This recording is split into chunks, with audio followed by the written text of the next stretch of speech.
Hi, this is Robert Mays from The Athletic. This time of year always gets busy, but that's when having Peloton in my life really makes a difference. The new Peloton Cross-Training Tread Plus, powered by Peloton IQ, helps me fit in great workouts no matter what's on my schedule. It's Peloton's most advanced equipment yet, giving you real-time guidance and endless ways to move. Peloton IQ plans your workouts, tracks your progress, and corrects your form so you can train smarter and make the most of your time. Let yourself run, lift, flex, push, and go. Explore the new Peloton Cross-Training Tread Plus at onepeloton.com.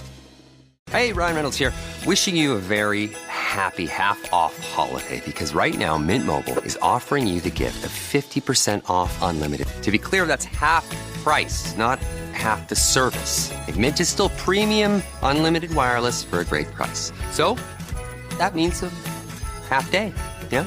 Give it a try at mintmobile.com/switch. Upfront payment of $45 for 3-month plan, equivalent to $15 per month required. New customer offer for first 3 months only. Speed slow after 35 gigabytes if network's busy. Taxes and fees extra. See mintmobile.com.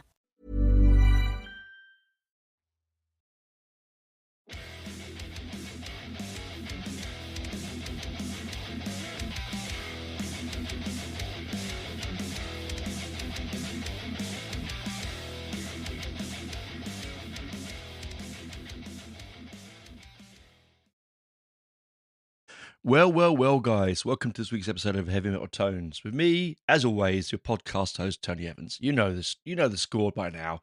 I'm not AI, and I'm not a figment of your imagination, although some people would wish that, I am sure.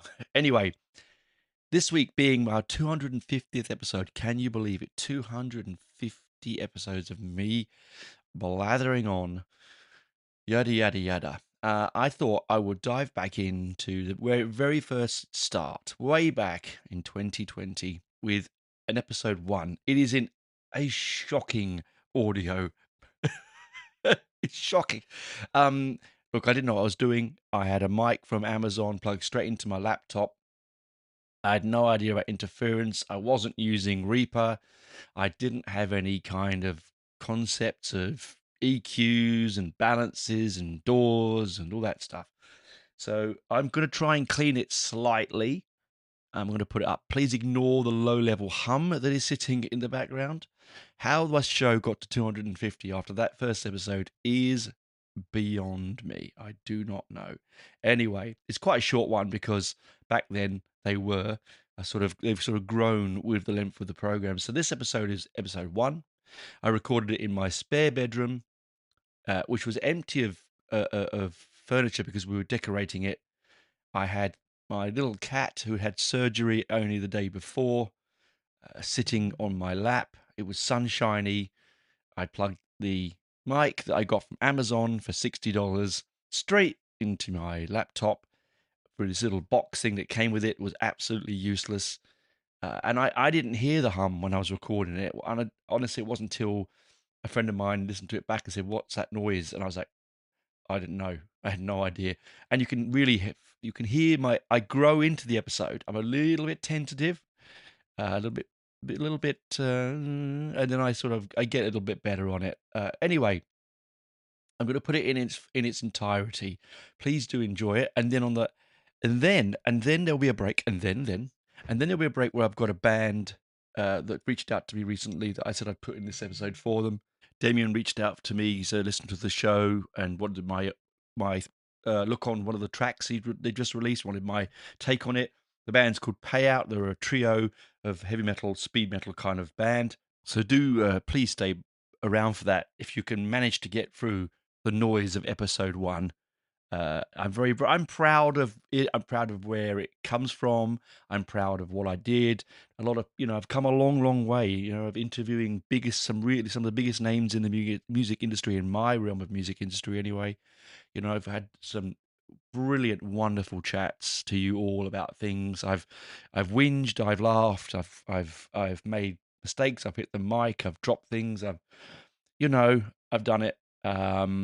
And I will keep doing it, and it's kept me alive mentally, spiritually, and through some of the darkest times of my life of late, with the passing of my father and things like that. So it's been a real boon to me. Thank you very much for listening. I hope you enjoy.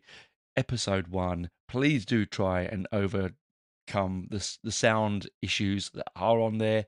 It's a lovely bit of archive information. I'm sure you're going to enjoy it. And then we'll end the show with a fantastic track by Payout, the Brazilian trio. Anyway, enjoy this episode. I know I enjoyed making it. I'm not sure I enjoyed listening to it again, though. Bye for now. See you afterwards. A new podcast just about heavy metal, heavy rock, and everything. This is your host, Tony Evans. This is my first time around, so be gentle with me, please, guys. I mean, I'm getting used to the equipment, getting used to the mic, getting used to recording. I'm in my spare bedroom while we're in lockdown. That's going to age this podcast, is it not? And I thought I'd get one going because I've always wanted to do one. A little bit about myself. I'm from the UK originally, now living in Australia, in Canberra, the capital city, and I've been here for 25 years. I am old, so I'm from the generation where music was played on vinyl before CDs and when cassettes were cool. I basically wanted to do this podcast because my friends and I like to talk about music. I like personally talking about music. I run quite a successful heavy metal sort of tribute Facebook page. I've interviewed a few people now, and I'm really just wanted to get down and have a go at this. Well, look, where do I begin? So, born in Hendon, in North London, all the 49 years ago now, almost now, and I grew up with in a house with 4 other brothers, 1 younger, 3 older. And my musical taste comes really interestingly and eclectically. I don't just go, I'm only listening to heavy metal. I actually love everything, really. The only things that I sort of struggle with are impenetrable modern rap, country music, and R&B. And even there in R&B, I can still do some R&B. I absolutely love progressive rock. I love punk, heavy rock, anything that's basically made with real musicians and, people that can perform the same sound on stage as they can in the studio without trickery. My 3 older brothers, one was into punk, my brother Ronald, he was into punk, and I loved listening to his stuff he bringing home. Some of my fondest memories of him, one of my earliest memories of music is him. I'm lying on the bed in my bedroom. He came home, it was actually around Halloween, so he came home with a witch mask, which scared me, I remember that. But with that, he also brought Blondie's a Heart of Glass on clear vinyl, and the Sex Pistols' "Come On Everybody" from the soundtrack, the Great Rock and Roll Swindle. And I remember him playing those, and I was enthralled. I'm a lifelong Blondie fan anyway. Now from that, I just was like, this music is exciting. I would have been about 6 or 7, actually, maybe 6 or 7, no 7 or 8. Sorry, I reckon. And yeah, it was really exciting. And my other brother, Michael, he was more into reggae.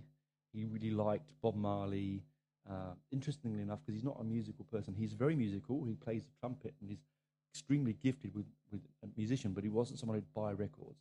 He also, I forgive him for it, he also liked The Boss, I'm not a fan of his, but he loved all that sort of stuff. Dire Straits, which I love as well. He played that a lot in my house around me. And Andrew, my older brother, the one I was very close to, he had a very eclectic taste. So he liked prog soundtracks, he liked heavy rock, he liked Free and Genesis and Yes, ELP, Rick Wakeman, unusual horror soundtracks, which is where I get his taste from, my taste from horror soundtracks with him. Real fun. I just remember flicking, when they were out, I'd go to their different bedrooms and flick through their record collections and take them out and put them on.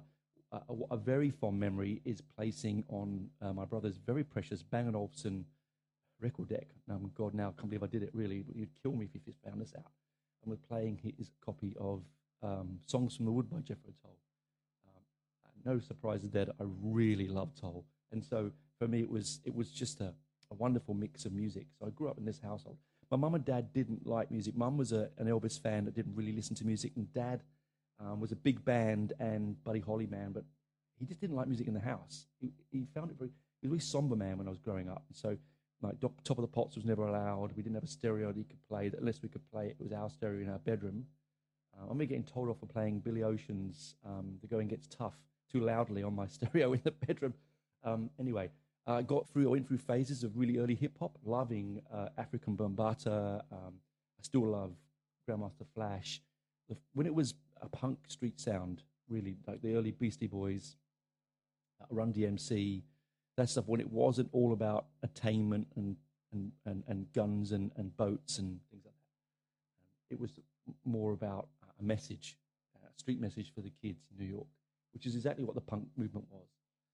Anyway, that's me, really. That's me in a bottle. I live, breathe, and love music. I play guitar badly. I adore the guitar. I have lots of guitars around me. I love to collect vinyl.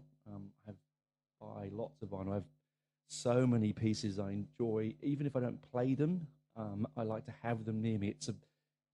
I was just said to my friend John, it's very much like, because it's a pressing within the material, it almost feels like you've got them there in the room with you. Their voice imprinted onto that piece of vinyl. I mean, it sounds fanboyish, but it's true.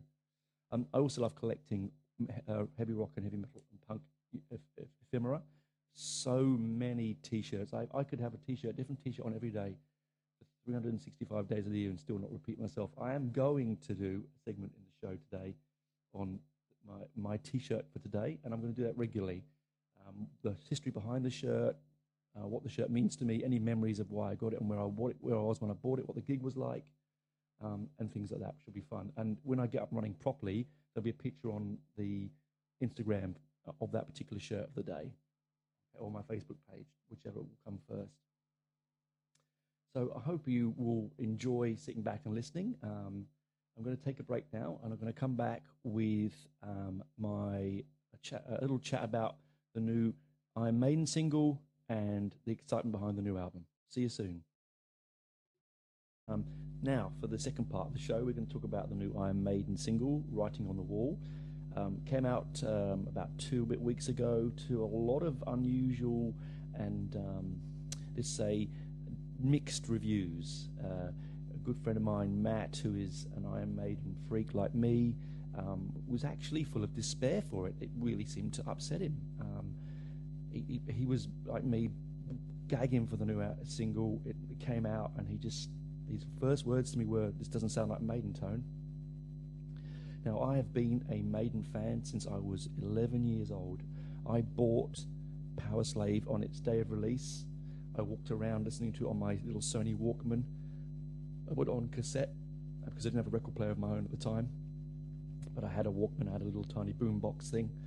I remember walking around the streets of Hendon. I can even see what I was wearing, what the sunshine was like. I even can remember where I was. I mean, going past All Saints Church on Vivian Avenue, near Vivian Avenue, Algernon Street in Hendon. Oh, I've got that wrong. It's been a long time since I lived there. Anyway, I just remember thinking, Jesus, this is the hardest, loudest thing I've ever heard in my life. Should I be doing this walking past the church? Well, yes, I figure I probably should. And I really, really enjoyed it. I had the same sort of feeling not that long after when I first listened to Welcome to Hell by Venom, but that's another episode, another story. Anyway, so after listening to Power Slave, and then, this is the first one I bought. It wasn't the first one I listened to. I'd heard Iron Maiden. Ronald had played it a few times to me, my second oldest brother. And so it wasn't a surprise when, I'd already listened to the first albums. And when Power Slave came out, I had my own money to go and buy it. Begged, borrowed, and steal, let me just say, from my brothers and my dad. I bought that cassette, and it was moment changing for me, game changer, because it starts for me the whole epic, Maiden songs. I mean, Rime and the Ancient Mariner is no surprise to my friends and to my family. It's the greatest song ever written, and I want it played at my funeral, hopefully for not another 50 years, as they say. But it's extremely important to me, that song. Its musical structure, B, its storytelling, and it's just it's everything I love. It's prog with a heavy feel. It is just fantastic. It's all things to all men, in my opinion. Anyway, so when Matt said that he had struggled with this new single, I was like, well, okay, let's have a breakdown of it and have a listen. Now, I will agree that it's Maiden's albums since the turn of the century have not been albums that I would go back to and go, I've got to listen to this, I've got to listen to that. I really mean that. I think Dance of Death, I think Matter of Life and Death, and and Final Frontier just didn't grab me. Really didn't. And it's sad to say. I think it was also a time in my life I was raising a young family. I didn't really have time for music as much as I do now, being an old man. But it was sort of...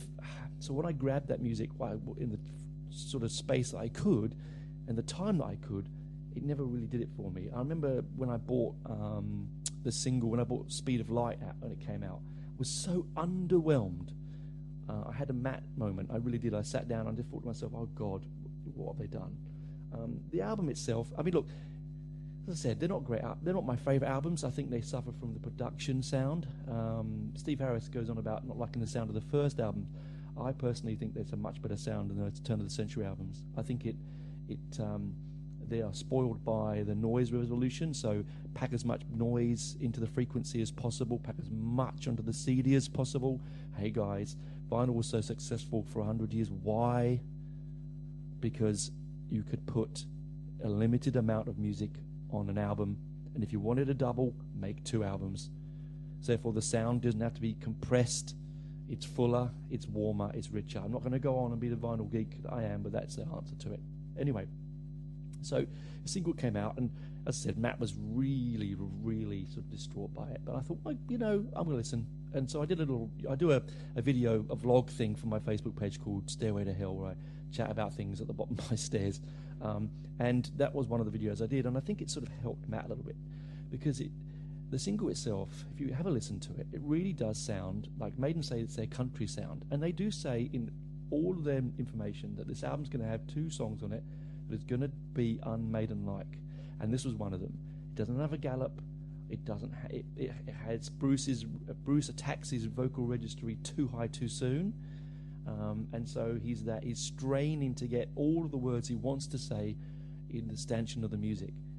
Once he gets past that, though, and that's the first, I think, 30 to 40 seconds, it's actually a really good song. I find myself singing the lyric to myself. I find myself singing it to myself, and I think that's a sign of a good song. Is it going to be the best thing on the album? No, I don't think it will be. Was it the only single they could have released? Probably not.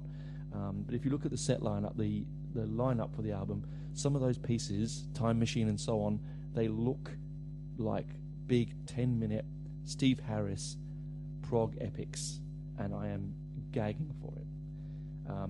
It comes out on the 3rd of September. Was it the 4th? Sorry, I didn't write that down, but I think it's the 4th of September. Could be the 2nd. Oh, well, there you go. Do your research, Tone. But the single itself, it's best to watch the video. I think the video, which is very much like that of a lot of their stuff from their Legacy of the Beast game, it does sound like a hangover from Book of Souls, which was their best album in the last 20 years, I think, by quite a long way. Listen to that. It does sound like they've recorded it aside to, so it was what was left over. They've got to do this new album Senjutsu, and they go, okay, what material we got? Like most bands, and you should know this, guys, if you like music, you understand that most bands will have music they record all the time. They can't get onto even that double album which they released for Book of Souls. They couldn't get it on. I like that sound. I'm playing with that sound. I've got this guitar effect I'm interested in. I've got a lyrical story I'm interested in. I've got a tempo, a rhythm I like at the moment that I'm going through. I don't want to quite change and run away from that. The beauty of Maiden is that a lot of their sound does, even though they say, oh, that's very Maiden-y, nothing wrong with that. People go to McDonald's for what reason? They like the consistency. You watch certain programs you like because you like the consistency. You listen to certain things because you like the consistency. Yes, we want difference and change, but not all the time and not too drastically. But I really think that that's the reason why this sound is the way it is. It is a hangover from Book of Souls. The story itself is, I still can't understand it. I've listened to it about 5 or 6 times. I'm going to have to re-listen to it again, work out what exactly it's trying to tell. I think it's a story of redemption and of prophecy, and of course that's very much a Steve Harris thing, isn't it? I mean, Seventh Son of a Seventh Son, probably the greatest non-prog album ever written, is definitely he's into that sort of thing. You know, you can tell that with the guys. It's not just Steve Harris. I mean, he's not a one-man band, but he controls the stories and the sounds most of the time. He is the band leader. I'm thankful for it. The greatest bass player in heavy metal and possibly the greatest songwriter of the heavy rock, heavy metal genre. And a lot of people, you can fight me on that, but guys, if you don't think so, you can fight me on it, because I'm standing in this corner.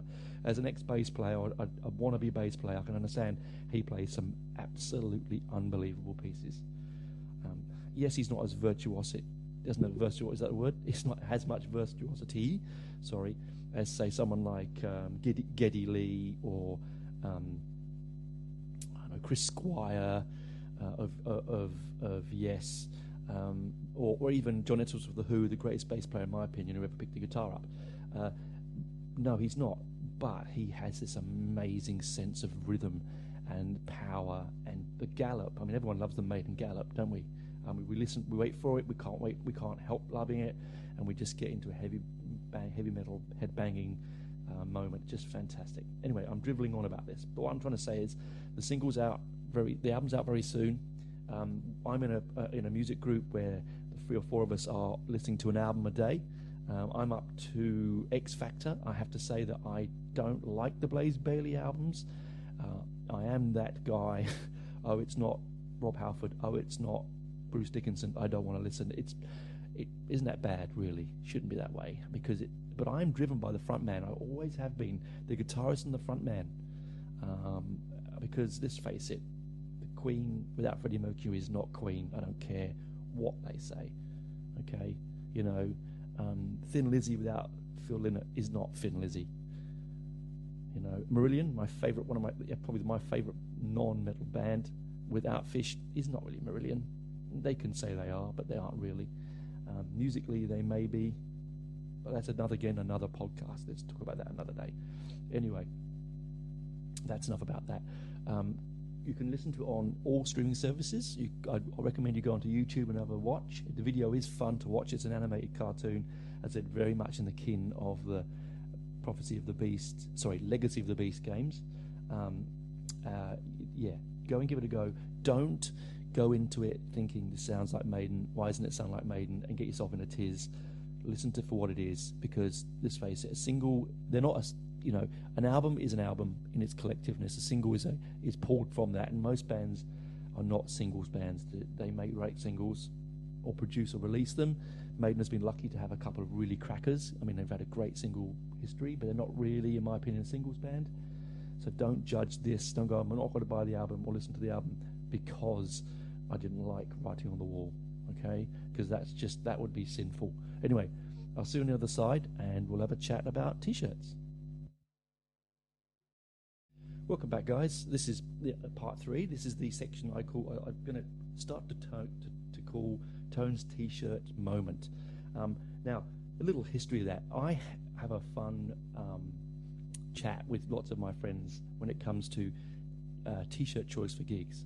Now, we've all made some absolute terrible choices. We've also made some absolute screamingly fantastic choices. I mean, that's why it's very important. I don't know, you young guys, if you're firstly getting into metal and going into gigs, or any real gigs, you don't want to go to a gig, wearing a T-shirt that's too obviously fanboy-y, but you also don't want to go with something completely wrong. Now, I have been there. I have bought that T-shirt. I have worn it at the wrong gig, and I have regretted it. I must admit, when a gig is coming up, I spend at least, it must be 30, 40 minutes in front of my T-shirt shelf thinking, what am I going to wear? And I might put one on, then change it, and put one on and change it, and ultimately I either regret it or I go, yeah, that's a great choice. Because what you don't want to tell I mean, let's face it, heavy metal is like a clan. It's like a tribe, a family. You turn up at that tribe or that clan meeting with the wrong logo on, you're in trouble. They may not say it to you, but they'll look at you in a funny old way. What you want, you're looking for reverence, you're looking for that, he knows his stuff kind of look in their eyes. I know I am. I once famously went to Slayer and Megadeth at the Horden Pavilion and turned up in a Def Leppard shirt. Now, I love a bit of Def Leppard, don't get me wrong. I'm not a massive fan. I did buy Animal when it came out, and I will occasionally dip into the later Leppard albums. I mean, my wife and my daughter love it. I more prefer the On the Road, the first album. But yeah, I mean, anyway, that's another story. But I felt like a right knob. If it wasn't for the fact that I quickly bought a Slayer shirt and bunged it on, yeah, I felt better afterwards. I tend to spend lots of money on. So if I turn up a gig and there's 4 different shirts for that particular gig, I'll probably buy all 4. I have been known to do that, particularly at festivals. You've got to sort of try and that's what your loops on your belt, on your jeans are for, so you can store more and more T-shirts around your waist. Anyway, that was an embarrassing one. One of my favourite moments was I was wearing a now I think it was a Destructor. It could be a Sodom shirt. Anyway, it was one of those ones at a gig, and a guy come up to me and he became almost like instantly my friend, because he was a massive fan of Destructor. I think it was Sodom, of that particular album. This is about 25 years old, this shirt, and he was just let chat to me about his experiences and his love of that band, and that sort of thing is why you do it. That's why I wear a battle jacket. My friend Benji and I, who runs my page with me, we both have our battle jackets. It's so that people can look at the pages and go, my God, you know that band, or this chat about that, and it opens up all avenues of conversation. Hi, this is Robert Mays from The Athletic. This time of year always gets busy, but that's when having Peloton in my life really makes a difference. The new Peloton Cross-Training Tread Plus, powered by Peloton IQ, helps me fit in great workouts no matter what's on my schedule. It's Peloton's most advanced equipment yet, giving you real-time guidance and endless ways to move. Peloton IQ plans your workouts, tracks your progress, and corrects your form so you can train smarter and make the most of your time. Let yourself run, lift, flex, push, and go. Explore the new Peloton Cross-Training Tread Plus at onepeloton.com. Hey, Ryan Reynolds here, wishing you a very happy half-off holiday, because right now Mint Mobile is offering you the gift of 50% off unlimited. To be clear, that's half price, not half the service. Like, Mint is still premium unlimited wireless for a great price. So that means a half day, yeah?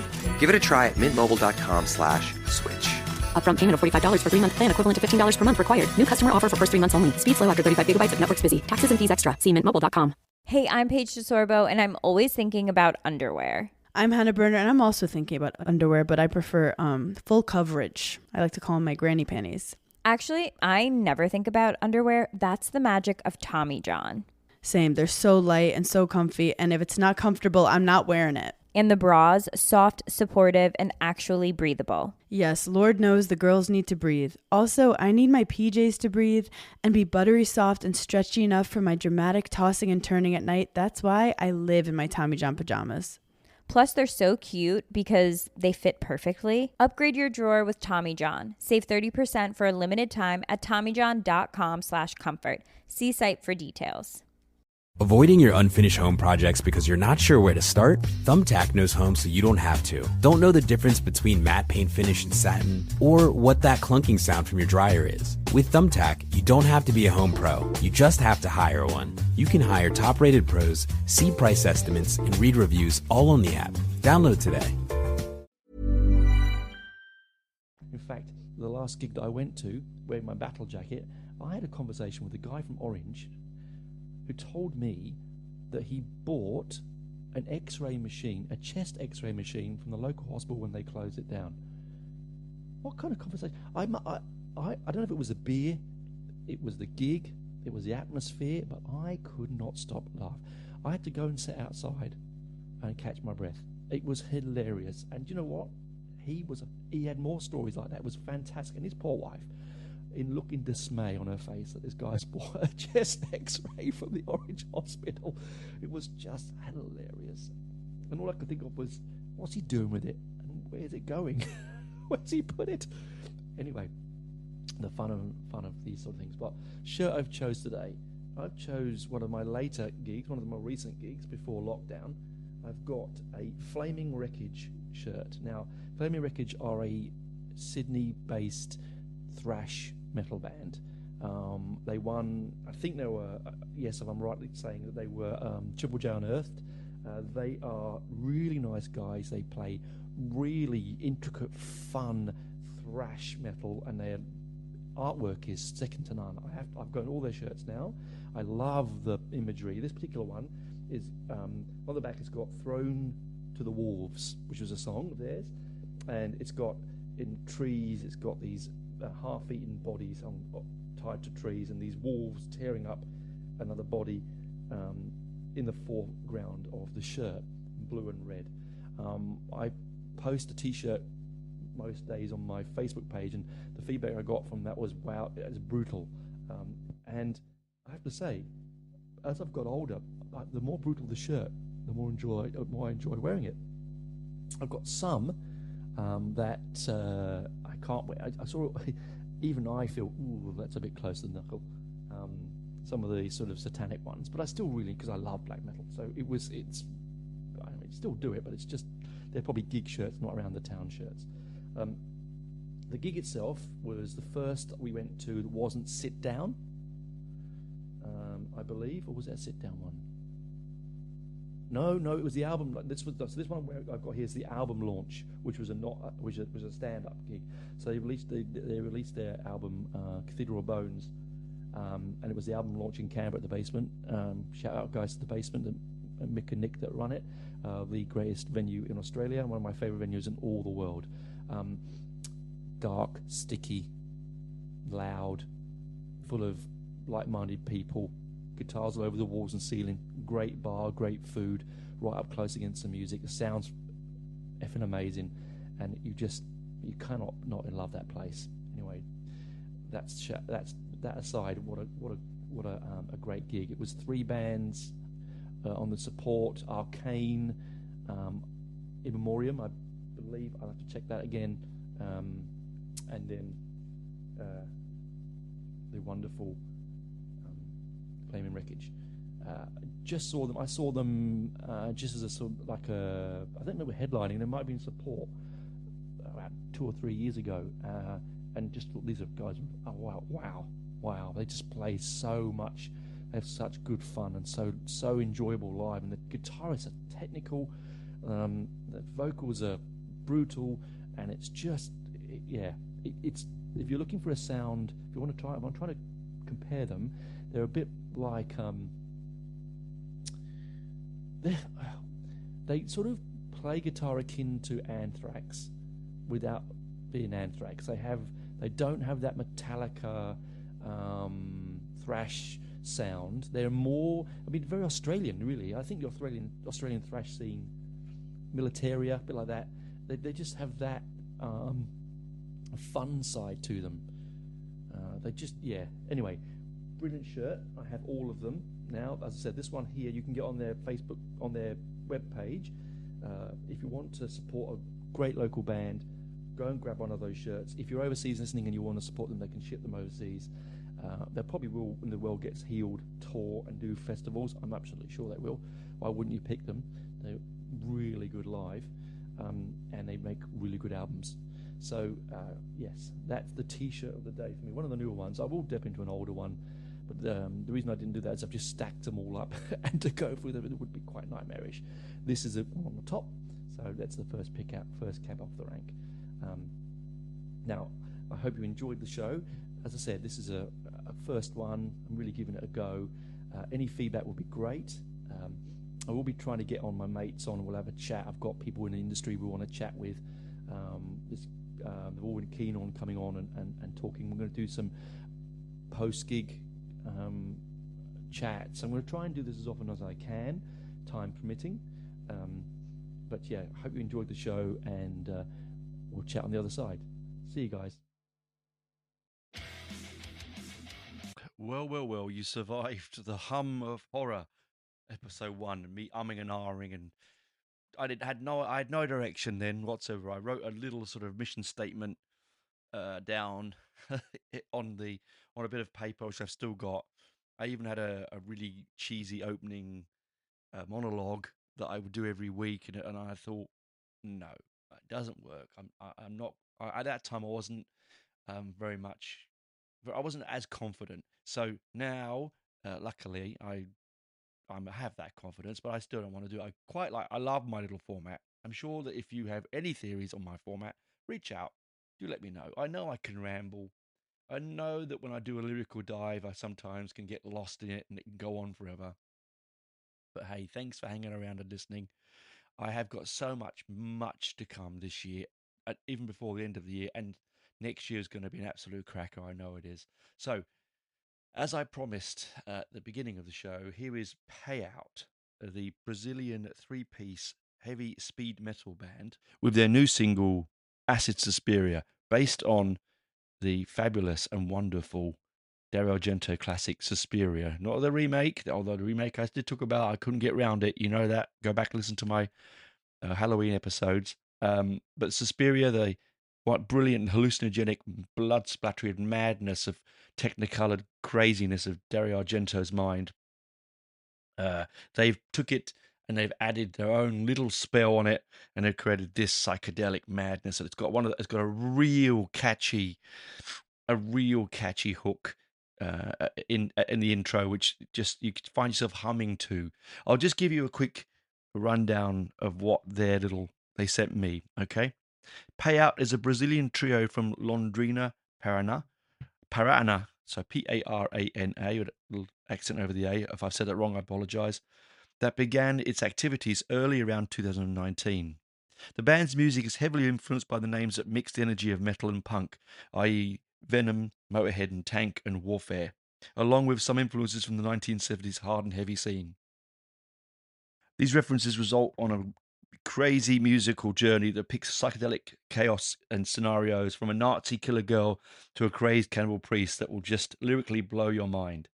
During 2020, the band released a demo with 3 songs and a single, which had small distribution but had a good reception. In 2022, the band worked on its first EP called Tales from the Cactus Crypt, released on December the 8th, containing 5 songs. After the release, the band worked on its promotion, made some shows, and got back to the studio in order to compose their debut album. Payout's first full length is now being recorded and will contain 8 songs. As a preview to what is about to come, they released a single called Acid Suspiria, as we mentioned before, in October 2025 that is available on all digital platforms. I will put a link in the show notes below. The debut is scheduled to be released during mid-2026, and the title and cover art will soon be revealed. But the cover art for the single is fantastic. Those that know the story about Suspiria, is basically a demonic ballet somewhere in Italy. It could be Prague. I can't remember exactly. All those hardcore Suspiria fans going, "It's Prague," shaking their fists at me and banging their hands on the tables.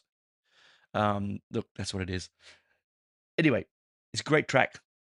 Hope you love it. 3-piece band. The band themselves are Demian on guitar and vocals, Danilo on bass, and JP on drums. I really, really loved it. I'm looking forward to seeing where they go. So the single will play us out today.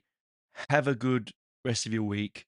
Only a short one this week. I keep saying I'm trying to keep them under a certain time, but this one is a little one to say thanks for listening. Hope you enjoyed episode 1. I listened back to it and I cringed and curled my toes. But hey, we've all got to start somewhere, haven't we? Now, go out and do it yourself. It's not hard. It just takes a few dollars of outlay, which you can buy stuff secondhand these days, and a little bit of bravery and a concept. I mean, you can even host it free now. If you're a Spotify user, you can use their interface to host it. I don't know how that goes, but if the shekels are tight, that might be the way to do it. Anyway, bye for now. Thanks for listening. Thanks for being with me for 250 episodes. I'm looking forward to what's coming. I'm proud of what's behind me. Let's keep going. Keep rocking. Bye for now. Enjoy this fantastic track. Play it loud. Annoy your neighbors and your parents and your family members and your wives and your husbands and so on. Whoever. Just annoy them with it. Play it loud. Bye-bye.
Hey guys, could you stay to the end? You are the lucky few that stay to the end. Not many people do.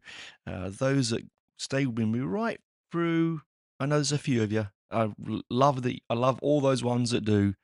The little person, whoever they are in Boardman in America, that's been with me since episode 1. My dear friend and close friend John has been there right from the beginning and is one of my Patreon subscribers. Laurie and all those, they're wonderful people that have always backed me.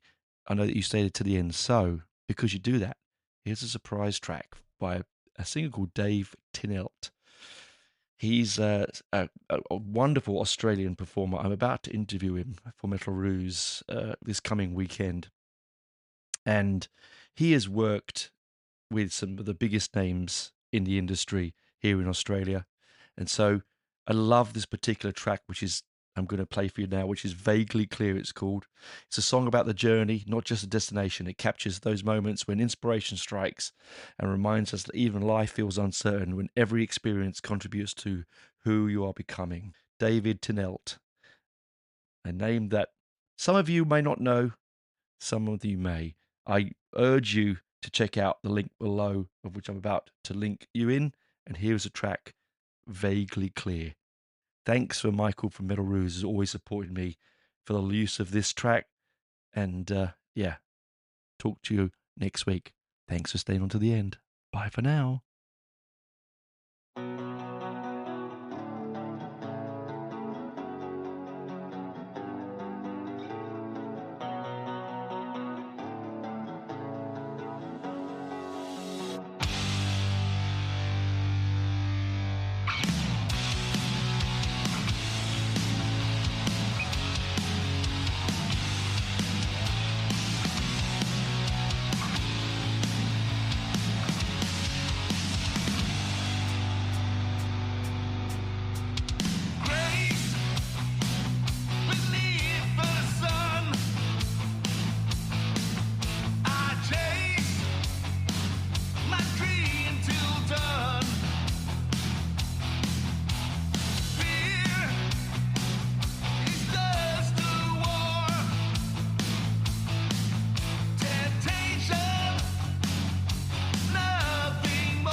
Hi, this is Robert Mays from The Athletic. This time of year always gets busy, but that's when having Peloton in my life really makes a difference. The new Peloton Cross-Training Tread Plus, powered by Peloton IQ, helps me fit in great workouts no matter what's on my schedule. It's Peloton's most advanced equipment yet, giving you real-time guidance and endless ways to move. Peloton IQ plans your workouts, tracks your progress, and corrects your form so you can train smarter and make the most of your time. Let yourself run, lift, flex, push, and go. Explore the new Peloton Cross-Training Tread Plus at onepeloton.com. Hey, I'm Paige DeSorbo, and I'm always thinking about underwear. I'm Hannah Berner, and I'm also thinking about underwear, but I prefer full coverage. I like to call them my granny panties. Actually, I never think about underwear. That's the magic of Tommy John. Same. They're so light and so comfy, and if it's not comfortable, I'm not wearing it. And the bras, soft, supportive, and actually breathable. Yes, Lord knows the girls need to breathe. Also, I need my PJs to breathe and be buttery soft and stretchy enough for my dramatic tossing and turning at night. That's why I live in my Tommy John pajamas. Plus, they're so cute because they fit perfectly. Upgrade your drawer with Tommy John. Save 30% for a limited time at TommyJohn.com/comfort. See site for details.